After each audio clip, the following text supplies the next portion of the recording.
જુઓ, જેવા આપણે દબાવીએ ને કે તરત એના મૂળ રૂપમાં આવી જાય તો સમજી લેવાનું કે હા, આપણા ખમણ પરફેક્ટ બન્યા છે। હવે તમે ફરસાણ વાળાને ત્યાંથી ખમણ લાવવાનું ભૂલી જશો એકવાર જો મારી રેસીપી જોશો તો જોઈ શકાય છે એકદમ પરફેક્ટ જાળીદાર બન્યા છે કે નહીં ખમણ। તમે પણ ઘરે આવી રીતે જ પરફેક્ટ જાળીદાર ખમણ તૈયાર કરી શકો છો મિત્રો। એકવાર મારી રેસીપી ટ્રાય કરજો અને પછી મને કોમેન્ટમાં કહેજો કે તમને મારી આ રેસીપી કેવી લાગી। તમારું રિઝલ્ટ પરફેક્ટ બનશે તેની ગેરંટી છે। આવા જ બનશે। જો ને એકદમ ફ્લફી આપણે આમ નાખીએ એટલે જુઓ હલકા થઈ જાય, ગળે બિલકુલ પણ ડૂચ નહીં બાજે તેવા આપણા ખમણ બનીને તૈયાર થતા હોય છે। મિત્રો, પરફેક્ટ ખમણ બનાવવા માટે આપણને જોઈશે અહીં 2 વાટકી બેસન। તો 100 ગ્રામ બેસન છે એક વાટકીમાં, એવી રીતે મેં 2 વાટકી બેસન લીધું છે, 200 ગ્રામ બેસન। તો બેસન આપણે જે રેગ્યુલર યુઝ કરતા હોય તે જ છે, કંઈ અલગ બેસન લેવાની જરૂર નથી, પણ આ જરૂરી છે કે આપણે બેસનને ચાળવી લેવું।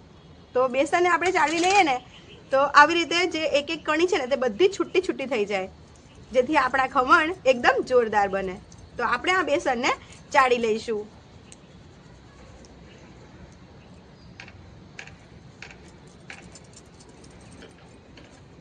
તો મિત્રો જોઈ શકાય છે બધું જ બેસન મેં સરસ રીતે ચાળવી લીધું છે। તો ચાલો હવે આપણે ખમણ બનાવવાની શરૂઆત કરીએ। સૌથી પહેલા આપણે 1 ચમચી સ્વાદ મુજબ મીઠું ઉમેરી દઈશું, 1 ટીસ્પૂન જેટલી હળદર ઉમેરી દઈશું। હળદર વધારે નહીં ઉમેરવાની। બજાર જેવું ખમણ બનાવવા માટે આપણે અહીં લીંબુના ફૂલનો ઉપયોગ કરીશું। જો બજાર જેવા ખમણ જોઈશે મિત્રો તો લીંબુના ફૂલનો જ ઉપયોગ કરવો પડશે। લીંબુથી એ રિઝલ્ટ નહીં આવે જેવું બજાર જેવું આવે છે। તો આપણે અહીં 1 ચમચી લીંબુના ફૂલ ઉમેરી દઈશું। આપણે અહીં ખાંડ ઉમેરવાની છે, તો 2 ચમચી ભરીને આપણે ખાંડ ઉમેરી દઈશું। હવે આપણે આ બધું સારી રીતે મિક્સ કરી લેવાનું છે।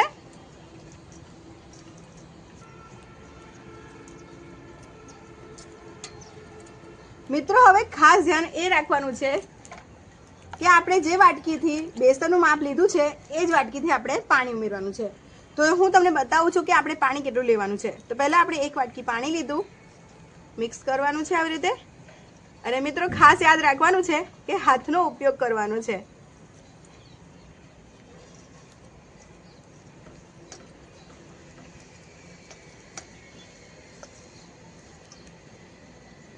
જો અહીં 1 વાટકી પાણી ઉમેરાયું।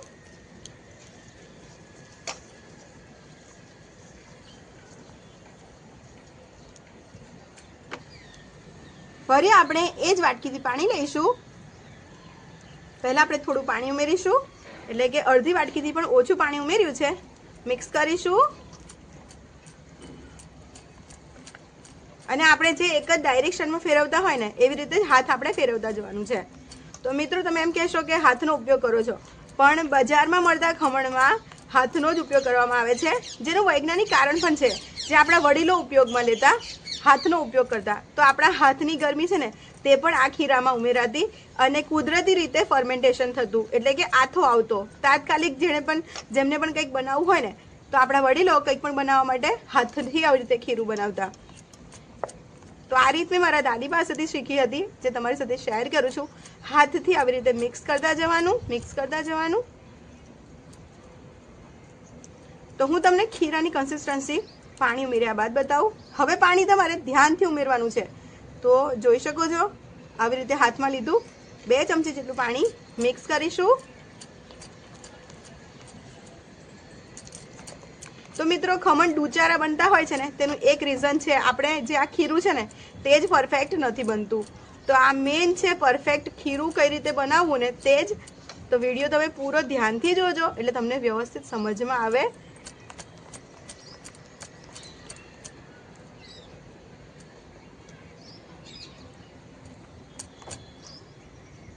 જુઓ, હવે હું અહીં માત્ર 1 ચમચી જેટલું પાણી ઉમેરીશ અને આવી રીતે મિક્સ કરીશ।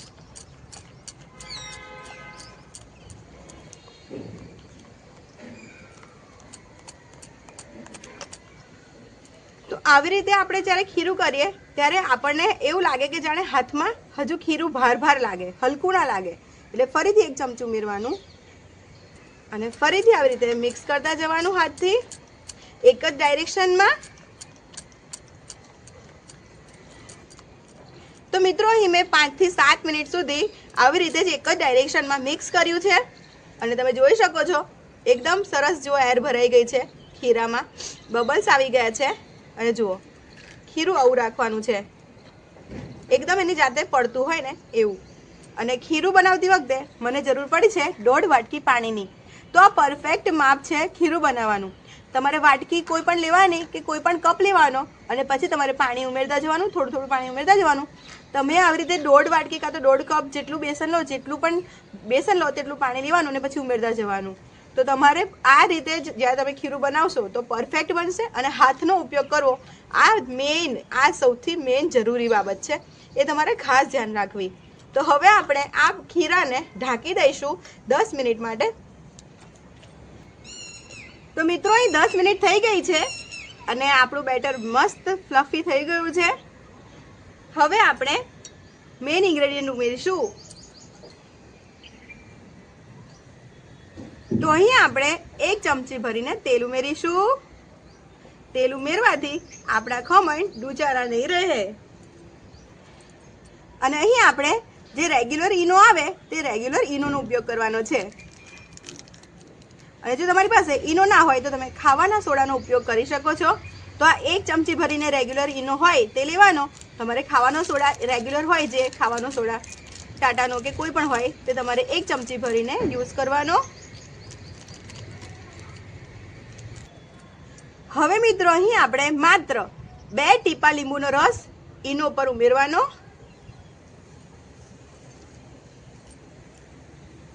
અને ફરી આપણે એક જ ડાયરેક્શનમાં આવી રીતે મિક્સ કરતા જવાનું અને તે પણ હાથથી જ મિક્સ કરવાનું છે. આ વાતનું ખાસ ધ્યાન રાખવું. આપણે મિક્સ કરીશું તેમ તેમ ખીરું એકદમ આપણું ફ્લફી થઈ જશે, એકદમ હલકું હલકું થશે. એટલે કે આપણે જેમ જેમ મિક્સ કરતા જઈશું તેમ તેમ ખીરું આપણું એકદમ હલકું હલકું થતું જશે, એકદમ હલકું. પણ હાથથી જ મિક્સ કરવાનું છે અને આવી રીતે એક જ ડાયરેક્શનમાં મિક્સ કરવાનું છે.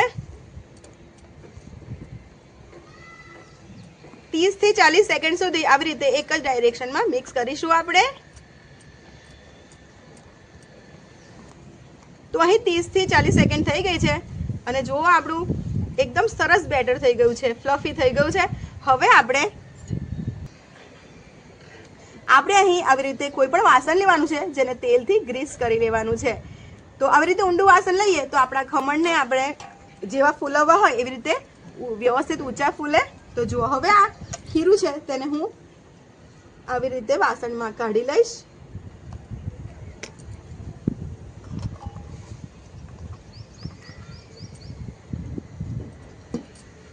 અને મિત્રો એ વાતનું ખાસ ધ્યાન રાખવાનું છે કે જ્યારે આપણે 10 મિનિટ થઈ જાય અને ખમણને આવી રીતે ઈનો કાં તો સોડાથી ફૂલવીએ તે ટાઈમે આપણે પાણી ઉકળવા માટે મૂકી દેવાનું છે.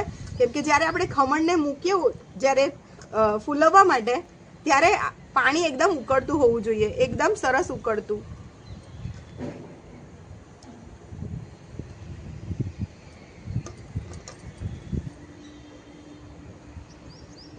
અને મિત્રો ખાસ યાદ રાખવું, અમારી દાદીમાની સિક્રેટ ટિપ્સ છે, હાથનો ઉપયોગ કરવાનો છે. આવી રીતે ખીરું ઉમેર્યા બાદ ટેપ ટેપ કરી દેવાનું.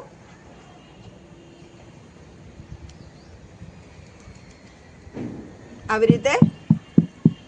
અને ચાલો હવે આપણે સરસ મજાના આપણા ખમણને બાફી લઈએ. તો મિત્રો અહીં મેં પાણી ઉકાળવા માટે મૂક્યું છે, જોઈ શકો છો. તો મિત્રો પાણી આવું ઉકળતું થઈ જાય ને પછી આપણે ખમણ બાફવા માટે મૂકવાના. અને 20 મિનિટ સુધી આપણે ખમણને બાફવાના છે, જેથી પાણી વધારે પ્રમાણમાં લેવું તેની ખાસ નોંધ લેવી.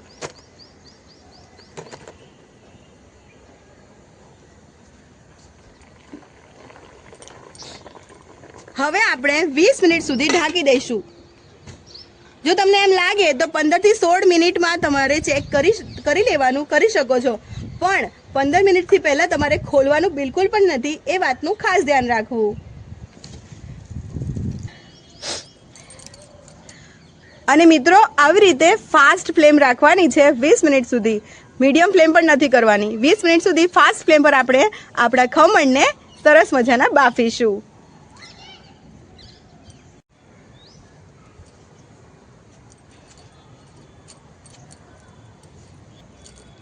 મિત્રો અહીં કમ્પ્લીટ 20 મિનિટ થઈ ગઈ છે. આપણે ખોલીને જોઈ લઈશું.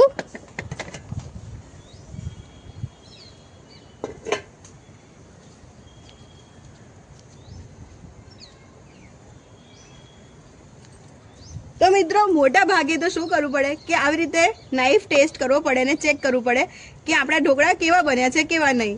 પણ તમે જોઈ શકો છો દૂરથી જ દેખાય છે ને આવી રીતે એકદમ જાળીદાર આપણા ઢોકળા તૈયાર થયા છે.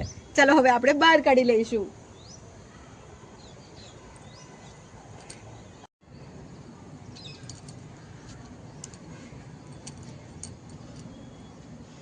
તો મિત્રો જોઈ શકાય છે આપણે આવી રીતે ખમણને બહાર કાઢી દીધા છે. પણ તરત તમારે આને અનમોલ્ડ નહીં કરવાના, પણ શું કરવાનું છે કે 5 થી 7 મિનિટ, બહુ તો 10 મિનિટ સુધી આવી રીતે જ રહેવા દેવાનું છે. જ્યારે આ ઠંડા થશે ને ત્યારે એની જાતે જ કિનારી છોડી દેશે. એટલે આપણે માત્ર 5 થી 7 મિનિટ કે 10 મિનિટ સુધી રેસ્ટ આપીશું અને ત્યાં સુધી એક મસ્ત મજાનો વઘાર તૈયાર કરી લઈશું. મિત્રો વઘાર માટે અહીં આપણે 2 ચમચી તેલ લઈશું. તેલ સરસ ગરમ થઈ જાય એટલે આપણે રાઈ ઉમેરીશું 2 ચમચી ભરીને.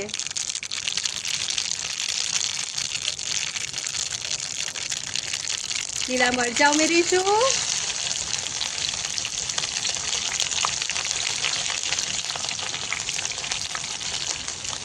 કરી પત્તા ઉમેરીશું.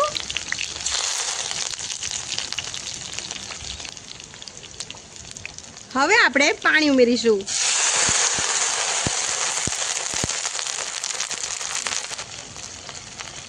તો મિત્રો આપણે 2 વાટકી બેસન લીધું હતું તો 2 વાટકી પાણી લઈશું. મિક્સ કરી લઈશું.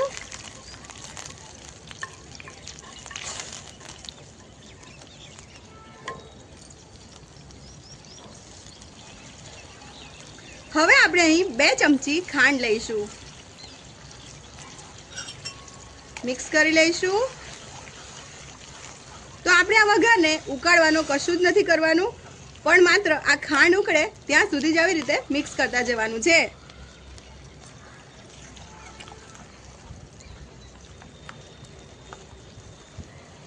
સ્વાદ મુજબ મીઠું ઉમેરીશું.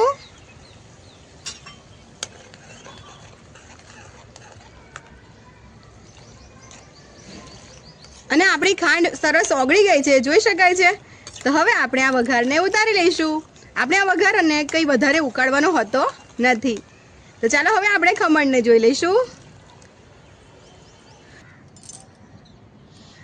મિત્રો આપણે જ્યારે ગેસ પરથી ઉતારી લઈએ વઘારને, પછી આપણે અહીં 1 ચમચી જેટલો લીંબુનો રસ ઉમેરવાનો છે. મિક્સ કરી લઈશું.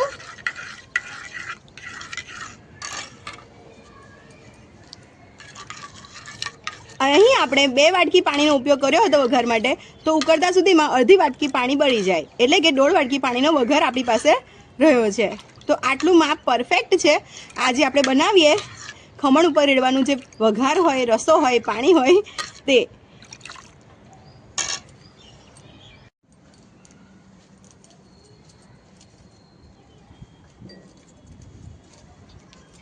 તો મિત્રો ચાલો હું તમને હવે એકદમ પરફેક્ટ ખમણનું રિઝલ્ટ બતાવું. તો આવી રીતે કિનારીએથી અલગ કરી લેવાનું. જો એની જાતે જ નીકળે છે, કશું કરવું પણ ના પડે. આવી રીતે ઊંધું કરી લેવાનું, ટેપ ટેપ કરવાનું અને જોઈ શકાય છે આપણું ખમણ. જુઓ બન્યું છે ને એકદમ મસ્ત ફ્લફી. જો એકદમ સરસ જાળીદાર. નજીકથી બતાવું, જુઓ એકદમ જાડી પડી જાય અને ઉપરથી જ ખબર પડી જાય કે જુઓ કેવું એકદમ સરસ જાળીદાર બન્યું છે ને આપણું ખમણ. તો મિત્રો પરફેક્ટ રીત આ જ છે જે મેં તમારી સાથે શેર કરી છે. તો ચાલો હવે આપણે આ ખમણને સરસ આવી રીતે કટ લગાવી લઈશું.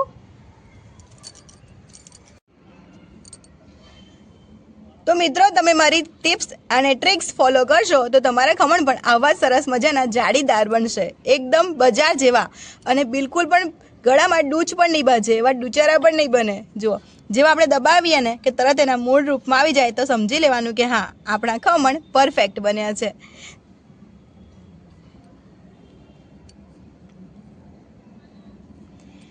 તો તમે પણ મારી ટિપ્સ એન્ડ ટ્રિક્સ ફોલો કરીને આવા જ સરસ મજાના ખમણ બનાવજો. તો આપણે આવી રીતે કટ લગાવવા માટે ખમણને ઊંધા કરી લઈશું. અને જુઓ મિત્રો, એકદમ કટ કરતી વખતે કેવા સરસ હલે છે એની જાતે જ, એવા સ્પંજી બને. તો મિત્રો જુઓ, મેં સરસ મજાના આવી રીતે પીસીસ કરી દીધા છે આપણા ખમણના, અને તમે રિઝલ્ટ જોઈ શકો છો. એકદમ જાળીદાર છે કે નહીં? એકદમ મસ્ત જાડી પડે. તો એકદમ પરફેક્ટ માપ તમારી સાથે મેં આજે શેર કર્યું છે. તમે આવી રીતે જ ખમણ બનાવજો અને પછી મને કોમેન્ટમાં જણાવજો કે તમારા ખમણ કેવા પરફેક્ટ બન્યા કે નહીં. તો મિત્રો કશું જ નવું નથી, તમારે ખાલી માત્ર મેં જેટલી ટિપ્સ બતાવી છે ને, તમારે એ ટિપ્સને જ ખાલી ફોલો કરવાની છે. બસ તમારા ખમણ બજાર જેવા જ બનશે, તેની મારી ગેરંટી છે.